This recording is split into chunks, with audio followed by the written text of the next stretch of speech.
नमस्कार मित्रों, WH question part 1 में આપણે બાકીના જે WH ક્વેશ્ચન વર્ડ છે એને આજે સમજવાના પ્રયત્ન કરવાના છે। પાર્ટ 1 માં આપણે પહેલા 4 પ્રશ્ન છે હુ, વોટ, વેર, વેનની આપણે વાત કરી।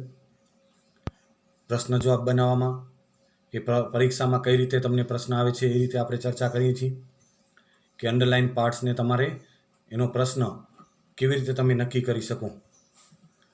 અંડરલાઇન પાર્ટ્સને સમજવાનું હોય છે, કર્તા છે, કર્મ છે, સ્થળ છે, સમય છે। હવે આગળ વધીએ આજે એના પછીના પ્રશ્નમાં આપણે WH ક્વેશ્ચન પાર્ટ 2 માં વાય એટલે આપણે જાણીએ છીએ કે ક્રિયાનું કારણ જાણવા માટે આપણે વાયથી પ્રશ્ન પૂછીએ છીએ અને જ્યારે આપણે વાયથી પ્રશ્ન પૂછીએ છીએ ત્યારે એના જવાબ બે રીતે આપણે આપીએ છીએ, કાં રીઝન પ્લસ રિઝલ્ટ અને કાં રિઝલ્ટ પ્લસ રીઝન। જો રિઝલ્ટ પ્લસ રીઝન એટલે પહેલું વાક્ય રિઝલ્ટ એટલે પરિણામ દર્શક હોય અને બીજું વાક્ય જો કારણ દર્શક હોય તો આપણે બીકોઝનો ઉપયોગ કરીએ। પહેલું વાક્ય કારણ દર્શક હોય, રીઝન હોય અને બીજું વાક્ય પરિણામ દર્શક હોય તો આપણે સો અથવા ધેરફોરનો ઉપયોગ કરીએ છીએ।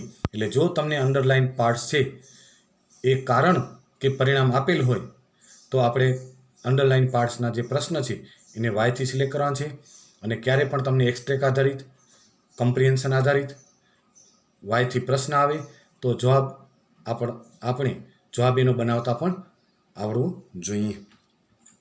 હવે અહીંયા ક્રિયાનું કારણ જાણવા માટે વાયથી પ્રશ્ન પૂછાય છે। આપણે જાણીએ છીએ ટુ નો ધ રીઝન, ઇંગ્લિશમાં આપણે to know the reason. Why should we read books, જો અહીંયા આપણે કારણ જાણવા માટે આપણે ઘણા બધા પ્રશ્ન વાયથી શીખ્યા છીએ, પણ અહીંયા આપણે પરીક્ષાની રીતે આપણે જે આવે છે એ પણ આપણે ધ્યાન રાખવાનું છે કે why should we read books, કે આપણે પુસ્તકો શા માટે વાંચવા જોઈએ। તો we should read books to enrich our knowledge, અહીંયા ટુ એનરીચ છે એ અવર નોલેજ એ ડાયરેક્ટ આપણે ઇન્ફિનિટિવથી એનો જવાબ આપી દીધો। ઇંગ્લિશ મેં તમને કીધું ફ્લેક્સિબલ છે, અહીંયા બીકોઝનો પણ ઉપયોગ કરી શકાય। તો અહીંયા બીકોઝ આવે તો બીકોઝ પછી એક કર્તા અને ક્રિયાપદવાળું એક નવું વાક્ય આવે, because we want to enrich, એમ થઈ જાય, બરાબર। તો અહીંયા we should read books to enrich our knowledge, to enrich છે એ ક્રિયાનું કારણ દર્શાવે છે, એ આપણે સમજાઈ જવું જોઈએ। ભાઈ why did you leave so early, why did you, અહીંયા ડીડથી પ્રશ્ન, લીવ, હવે આપણે ઘણા બધા પ્રશ્ન દરેક પ્રશ્નમાં યાદ કરાવી છીએ છતાંય ઘણા બધા પ્રશ્ન શીખ્યા છે, ખ્યાલ છે। સાદા ભૂતકાળનો પ્રશ્ન, અહીંયા આઈ લેફ્ટ થઈ જશે, લીવ, ડીડ લીવનું। I left so early because, અહીંયા આપણે બીકોઝથી જવાબ આપ્યો છે વાયનો। I didn't enjoy the party, કારણ કે હું પાર્ટીને માણી શકતો ન હતો એટલે પાર્ટી મેં છોડી દીધી। તો અહીંયા બીકોઝ પછીનું વાક્ય છે એ ક્રિયાનું કારણ દર્શાવે છે, because I didn't enjoy the party કારણ છે અને આઈ લેફ્ટ સો અર્લી છે એ એનું પરિણામ છે, એટલે રિઝલ્ટ પ્લસ રીઝન બીકોઝથી આપણે જોડ્યું। હવે why do people celebrate the friendship day, friendship day ઘણા બધા ઉજવે છે। તો અહીંયા સાદા વર્તમાન કાળનો પ્રશ્ન છે, ડુથી કારણ માંગ્યું છે, તો people celebrate the friendship day because it is a special day, કારણ કે જે ફ્રેન્ડ્સ જે છે એના માટે સ્પેશિયલ ડે કહેવાય, એટલે બીકોઝ પછી આપણે આ કારણ દર્શાવ્યું તો it is a special day. હવે જો આ તમને અહીંયા અંડરલાઇન પાર્ટ્સ આવી રીતે આપેલું હોય તો તમારે પ્રશ્ન જે સિલેક્ટ કરવાનો હોય એ બીકોઝથી સિલેક્ટ કરવાનો હોય છે। પ્રશ્ન જવાબ એ બનાવતા આવડવા જ જોઈએ, પણ સાથે સાથે તમને જે પ્રશ્ન જે રીતે પરીક્ષામાં પૂછાય છે અંડરલાઇન પાર્ટ્સનો તો એ પણ તમને આવડવો જોઈએ। Why can't I go to the cinema now, અહીંયા ડાયરેક્ટ આપણે બીકોઝ પછી ડાયરેક્ટ એક વાક્યથી જવાબ આપી દીધો। ઇંગ્લિશમાં અલગ અલગ રીતે જે જવાબ આપવાની પદ્ધતિ છે એનો બને તો બધે પ્રકારનો ઉપયોગ કર્યો કે અહીંયા આપણે ઇન્ફિનિટીથી જવાબ આપ્યો, અહીંયા ડાયરેક્ટ બીકોઝથી જવાબ આપ્યો। બોલચાલની જ્યારે સ્પીકિંગની લેંગ્વેજ હોય ત્યારે ઓછામાં ઓછું જે છે એ ભાષાનો ઉપયોગ કરીને જવાબ આપતા હોય છે। Because you haven't done your homework, તો એ કે હું શા માટે ન જઈ શકું, તો કે ભાઈ તમે હોમવર્ક પૂર્ણ કર્યું નથી। તો અહીંયા ડાયરેક્ટ તો આનો આખા વાક્યમાં જવાબ એમ આપી શકાય કે I can't go to the cinema now because you, એટલે અહીંયા you can't go to the cinema now because you haven't done your homework, because you haven't done your homework. તો આવી રીતે પણ જવાબ આપી શકાય. ભાઈ why are you so late, તો તમે આજે શા માટે મોડા છો, તો આનો આવી રીતે જવાબ આપ્યો, sorry teacher I miss the બસ. હવે એનામાં આખી એક ફોર્માલિટી તમને તો આપણે પ્રશ્ન જવાબની રીતે કરવાની હોય, પણ અહીંયા તમે જ્યારે કોઈને જવાબ આપો ત્યારે આટલી ફોર્માલિટી કરવાની જરૂર નથી કે sorry teacher I miss the bus. બસ હવે એમ પણ કહી શકું કે I am so late because I miss the bus, એમ પણ જવાબ આપી શકાય. તો આવી રીતે તમને વાયના પ્રશ્ન આવે તો અંડરલાઇન પાર્ટ્સમાં આપણે કારણ આપેલું હશે ત્યારે આપણે વાયથી પ્રશ્ન સિલેક્ટ કરવાનો છે. ત્યાર પછી આપણે વુમની વાત કરીએ. વુમ એટલે કોને, બરાબર. તો એ પણ વોટને પ્રશ્ન, જેમ કર્મને જાણવા માટે વોટથી પ્રશ્ન બનાવતા, એમ વુમના પણ પ્રશ્ન આપણે કર્મને જાણવા માટે, object, to know the object. Whom એટલે કોને, તો ઓબ્જેક્ટને જાણવા માટે, કર્મને જાણવા માટે આપણે વુમથી પ્રશ્ન બનાવીએ. જો whom did you C in the morning, તમે સવારના કોને જોયા. ડીડથી પ્રશ્ન, સી એટલે આપણે ડીડ સીનો સરવાળો કરશું એટલે સો થઈ જશે. તમને પ્રશ્ન પૂછો એટલે આઈથી જવાબ આપી શકાય, યુથી પ્રશ્ન પૂછો ત્યારે વીથી જવાબ આપી શકાય. I saw mister Chauhan my English teacher in the morning. Direct તમે ટૂંકમાં જવાબ આપો તો એમ કહી શકું I saw mister Chauhan my English teacher, અને આખા વાક્યમાં જવાબ તમને આપવો હોય તો ઇન ધ મોર્નિંગ પાછળ લગાડી દઉં, બરાબર. તો અહીંયા આઈ સો છે, મિસ્ટર ચૌહાણ શું થયું, તો એ કર્મ થયું વાક્યમાં. ક્રિયાપદની જેના ઉપર અસર થાય એ કર્મ, બરાબર. તો સોની અસર થઈ એટલે એ રીતે કર્મને જાણવા માટે વુમથી પ્રશ્ન પૂછાય. એટલે અંડરલાઇન પાર્ટ્સ જો તમને કર્મ આપેલું હોય તો તમારે વુમથી પ્રશ્ન સિલેક્ટ કરવાનું આવે. ભાઈ whom was Nikunj talking two, Nikunj છે કોની સાથે વાત કરી રહ્યો હતો. Whom was Nikunj talking two, આપણે ખબર છે આ કન્ટિન્યુઅસ પાસ્ટ ટેન્સ, ચાલુ ભૂતકાળનો પ્રશ્ન છે, વોઝ વેર વત્તા આઈએનજી. તો Nikunj was talking two Madhav, his new roommate. Nikunj છે એ માધવ, એનો નવો રૂમમેટ છે, એના સાથે એ વાત કરી રહ્યો હતો. ભાઈ whom should we talk to, આપણે કોની સાથે વાત કરવી જોઈએ, તો we should talk to the principal. આપણે સ્કૂલમાં જઈએ તો પહેલે વાલી કોઈ આવે તો પ્રિન્સિપાલને મળવાનું, તો we should talk to the principal. જો આપણે અંડરલાઇન પાર્ટ્સ કયા આવે તો એને રેડ કલરમાં કરેલ છે, અંડરલાઇન કરેલ છે, એટલે એ પ્રકારના તમને આવે કર્મ પ્રકારના કે આ પ્રકારના વાક્ય, તો તમને ખ્યાલ આવી જાય કે આપણે વુમ સિલેક્ટ કરવાના છે. વુમ એટલે કોને એના અર્થમાં, કોની સાથે, કોને. વિથ વુમ એટલે કોની સાથે આવે. Whom would you like to interview, તમે કોનું ઇન્ટરવ્યૂ લેવાનું પસંદ કરશો, તો I would like to interview mister Morani the director. Mister Morani the director of the class. તો I would like to interview mister Morani the director. તો અહીંયા આપણે અંડરલાઇન પાર્ટ્સ કરેલ છે, એના ઉપર તમને ખ્યાલ આવી જશે. ભાઈ whom did you meet in front of building last week. Whom did you meet in front of the building, એટલે ઇન ફ્રન્ટ ઓફ એટલે ની સામે, ની આગળ. તમે આ બિલ્ડિંગની આગળ ગયા અઠવાડિયે તમે કોને મળ્યા હતા, તો I met my friend. My friend છે એ જો ઓબ્જેક્ટ છે, કર્મ છે, in front of the building last week. તો આવી રીતે વુમનો ઉપયોગ ક્યાં થશે, વુમ એટલે કોને, કર્મને જાણવા માટે, વિથ વુમ એટલે કોની સાથે એના અર્થમાં આવે. અને આ બધા પ્રશ્ન તમારે છે જેમ આપણે સ્લાઇડમાં આપેલા છે પ્રશ્ન જવાબ, એ રીતે તમારે લખવાના છે એક એક વખત. અને આપણે સ્લાઇડમાં લિમિટેડ પ્રશ્ન એટલે જ રાખ્યા છે કે તમે વ્યવસ્થિત લખી શકો. એક એક સ્લાઇડમાં એક એક પ્રકારના 5 થી 7 ઉદાહરણ આપણે રાખીએ છીએ, એટલે વધુ પડતા તમારે ન થાય એટલા માટે.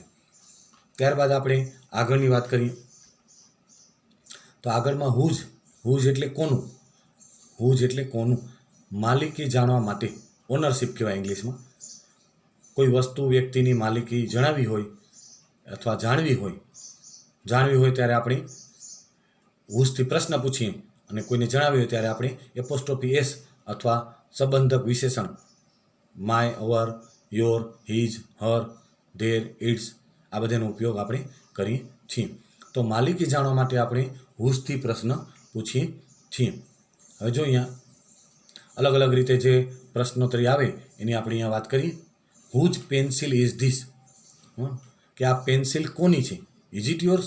ને તમને પૂછે તમારી છે, આપણી હોય તો આપણે હા પાડી, ન હોય તો ના પાડી, અને બીજા કોઈની હોય તો આપણે કહી દઈએ. હુઝ પેન્સિલ ઇઝ ધીસ, આ પેન્સિલ કોની છે? તો ધીસ ઇઝ દિયાસ. હુઝ પછી અહીંયા એક આવી રીતે પ્રશ્ન પૂછ્યો છે, ઇઝ ઇટ યોર્સ? પછી બીજો પ્રશ્ન છે, હુઝ બુક્સ આર ધીસ, આ પુસ્તકો કોની છે? Whose books are this.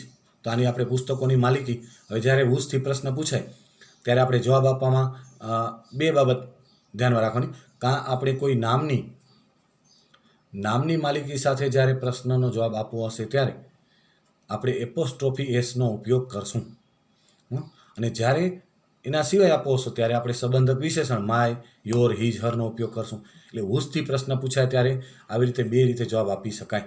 કાં કોઈ જેને કહે adjective, possessive adjective my, your, his, હરનો ઉપયોગ, અથવા કોઈ નામની માલિકી દર્શાવી હોય તો એપોસ્ટ્રોફી એસનો ઉપયોગ કરવાનો રહેશે. તો ધીઝ આર દિયાસ બુક્સ, તો અહીંયા દિયાને એપોસ્ટ્રોફી એસ લાગે, ખાલી દિયા લખીએ તો ના ચાલે, એની માલિકી દર્શાવી છે એટલે એપોસ્ટ્રોફી એસનો ઉપયોગ આપણે પ્રાઇમરીમાં શીખ્યા છીએ અને આપણે ખ્યાલ પણ છે. એટલે હુઝથી જ્યારે પ્રશ્ન પૂછાય ત્યારે આ ધ્યાન રાખવાનું છે. અંડરલાઇન પાર્ટ્સ પણ તમને આવી રીતે કોઈ હોય, બરાબર, એપોસ્ટ્રોફી એસ સાથે પણ તો તમને ખબર પડી જશે કે માલિકી માટેનો પ્રશ્ન છે. હુઝ જેકેટ ઇઝ ધીસ, આ જેકેટ કોની છે? તો ઇટ ઇઝ માય મોમ્સ. આખું પાછળ લખી શકાય, it is my moms jacket, બરાબર. અહીંયા ટૂંકમાં જવાબ આપ્યો છે. હુઝ બર્થડે ઇઝ ટુડે, આજે કોનો જન્મ દિવસ છે?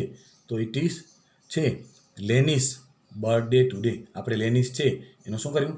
એપોસ્ટ્રોફી એસથી જવાબ આપ્યો માલિકી જાણવા માટે, બરાબર. Whose pencil is on the floor, floor ઉપર કોની પેન્સિલ છે? તો ધેટ ઇઝ માઇન, માઇન એટલે મારું. આપણે ચોથા પ્રકારનું જે સર્વનામ આવે છે પોઝેસિવ પ્રોનાઉન, માયને જગ્યાએ આપણે માઇન એટલે મારું લગાડી શકાય, યોર્સ ને અવર્સ ને, બરાબર, એ બધા ચોથા પ્રકારના જે સર્વનામો છે પોઝેસિવ પ્રોનાઉન, બરાબર, એ છે. ધેટ ઇઝ માઇન એટલે તે મારી છે એમ pencil. Whose team is better, કોની ટીમ સૌથી સારી છે એટલે વધારે સારી છે. બેટર એટલે આપણે ખબર કમ્પેરેટિવ ડિગ્રી, અને બેસ્ટ એનું સુપરલેટિવ ડિગ્રી થશે. હુઝ ટીમ ઇઝ બેટર, કોની ટીમ સારી છે?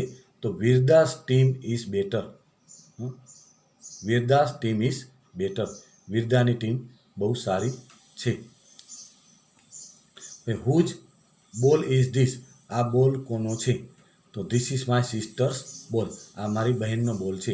હવે અહીંયા તમે હુઝથી પ્રશ્ન તમે જોયું કે માલિકી, બરાબર, માલિકી જાણવા માટે આપણે હુઝથી પ્રશ્ન પૂછીએ છીએ. પણ અંડરલાઇન પાર્ટ્સ જ્યારે કોઈ માલિકી દર્શક શબ્દ અથવા એવું કોઈ પોઝેસિવ એડજેક્ટિવ અંડરલાઇન પાર્ટ્સ કરેલું હોય ત્યારે આપણે ખબર પડી જશે કે આપણે પ્રશ્નનો જવાબ, જે પ્રશ્ન સિલેક્ટ કરવાનો છે એ હુઝથી પ્રશ્ન સિલેક્ટ કરવાનો છે. તો આ બધા પ્રશ્ન WH ક્વેશ્ચન વારંવાર આવી ગયા છે, એટલે ઘણા માટે એક આ રિવિઝન પ્રકારનું પણ હશે, અને જેને નથી આવ્યા અથવા નથી આવડતા તો આ બાબત બરાબર લખીને સમજીને પ્રયત્ન કરશે તો આવડી જશે કે દરેક પ્રશ્ન શું જાણવા માટે પૂછાય છે, બરાબર. અને જ્યારે પણ કોઈ એવો પ્રશ્ન બનાવો ત્યારે આપણે ખ્યાલ આવી જાય કે આપણે કયા WH ક્વેશ્ચનથી પ્રશ્ન બનાવવાનો છે. હુઝથી આપણે માલિકી જાણવા માટેનો પ્રશ્ન બનાવ્યો, પછી whomથી આપણે છે એ કર્મને જાણવા માટે. દરેક પ્રશ્ન આવી રીતે ધ્યાનમાં રાખવાના છે. ઘણા બધા આવા પ્રશ્ન આવે છે અને બહુ જ મહત્ત્વના હોય છે. ત્યારબાદ આપણે આગળ વધી વિચ એટલે આપણે ખબર છે નિર્જીવ પ્રાણી, વસ્તુ, પદાર્થ વિશે પ્રશ્ન આપણે પૂછવો હોય મોટા ભાગે ત્યારે વિચથી પ્રશ્ન પૂછીએ. કઈ વસ્તુ કે પ્રાણી એ કર્તાને જાણવા માટે પણ આવી શકે અને કર્મને જાણવા માટે પણ મોટાભાગે એનો ઉપયોગ કોઈ નિર્જીવ વસ્તુ અથવા પ્રાણી કે કોઈ પદાર્થને જાણવા માટે પૂછીએ છીએ. એટલે કઈ વસ્તુ કે પ્રાણી વગેરે વિશે. પછી કલર હોય ને ઘણી બધી બાબતો છે એના માટે. કોઈ ઇંગ્લિશ છે એક શબ્દ છે એનો બહુ લિમિટેડ ઉપયોગ ઓછો હોય, અનલિમિટેડ ઉપયોગ હોય, પણ આપણે અહીંયા જે અભ્યાસમાં જે રીતે આવતું હોય એટલી બાબતો આપણે ખાસ આવડવી જોઈએ. એટલે 20થી પ્રશ્ન આપણે કઈ રીતે આવે તો એના માટે 20થી પ્રશ્ન પૂછાય છે. Which colour do you want?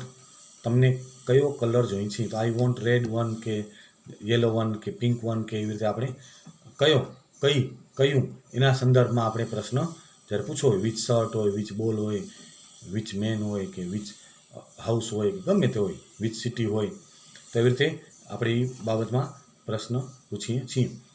Which shirt do you like? તો અહીંયા I like the yellow shirt. Yellow છે એ કયો કલર અથવા કયો શર્ટ એના સંદર્ભમાં તમને પ્રશ્ન પૂછ્યો છે. એટલે કયા પ્રકારે અંડરલાઇન પાર્ટ્સ હોય તો 20થી પ્રશ્ન પૂછાય એનો તમને ખ્યાલ આવી જશે. તો I like the yellow shirt. Which colour do you choose? બરાબર, તમે કયો કલર પસંદ કરો છો? તો અહીંયા ચૂઝ છે એટલે પસંદ કરું. બરાબર, તો આઈ ચૂઝ રેડ કલર કે રેડ વન કે ખાલી રેડ લખીએ તો પણ ચાલે. લાલ colour. Which part do you like the most in this story? આ સ્ટોરીનો કયો ભાગ? જો તમે બધા પ્રશ્નનો ભાષાંતર કરશો તો કયું એ સંદર્ભમાં તમને પ્રશ્ન આવશે. તો I like the second part. બીજો પાર્ટ છે સ્ટોરીનો, પછીનો ભાગ, એ મને ગમ્યો. તો which is the longest river in the world? વિશ્વ આખામાં સૌથી લાંબામાં લાંબી નદી કઈ છે? તો અહીંયા આપણે ખબર છે કે આ સુપરલેટિવ ડિગ્રીનું વાક્ય છે. ધ લોંગેસ્ટ આવ્યું એટલે આપણે ખબર પડી જાય. તો that is the Nile. The Nile છે આપણે બધા જાણીએ છીએ કે longest river in the world. ભાઈ વિચ વન ઇઝ યોર્સ? ઘણી બધી વસ્તુઓ પડી હોય તો આપણે એમાંથી પૂછીએ ભાઈ તમારી વસ્તુ કઈ છે? તો આપણે એ પૂછવા માટે આપણે એમ કહેવું પડે વિચ વન ઇઝ યોર્સ, કે તમારી વસ્તુ કઈ છે. તો આવી રીતે આજે આપણે વાય છે, હુમ છે, હુજ છે અને વિચ, બાકીના 4 છે એ WH ક્વેશ્ચન વર્ડની વાત કરી. આશા રાખું છું કે તમને બરાબર સમજાઈ ગયા હશે. અને કદાચ જો એક વખત વિડીયો જોવાથી અને લખવાથી ન સમજાય તો બીજી વખત તમે રિપીટ કરી શકો. પણ આ બધી બાબતો નોટમાં સારા અક્ષરે લખવાની માત્ર નથી, મોઢે તૈયાર થાય, તમે સમજીને તૈયાર થાય એવા પ્રયત્ન કરવાના છે. તો આજે આપણે WH ક્વેશ્ચન પાર્ટ 2નો આજે અહીંયા આપણે સ્ટોપ કરીએ છીએ. એના પછીના લેક્ચરમાં આપણે હજી WH ક્વેશ્ચન પાર્ટ 3 જેનામાં હાઉથી પ્રશ્ન આવે છે, એ હાઉ આવે, how many, how much, how long, how far, આ બધાથી પ્રશ્ન તમને આવે તો એના ફંક્શન સાથે આપણે ધ્યાનમાં રાખવાનું છે. તો પછીના લેક્ચરમાં આપણે હાઉથી પ્રશ્નનો અભ્યાસ કરશું. તો ત્યાં સુધી ગુડ બાય, થેન્ક યુ.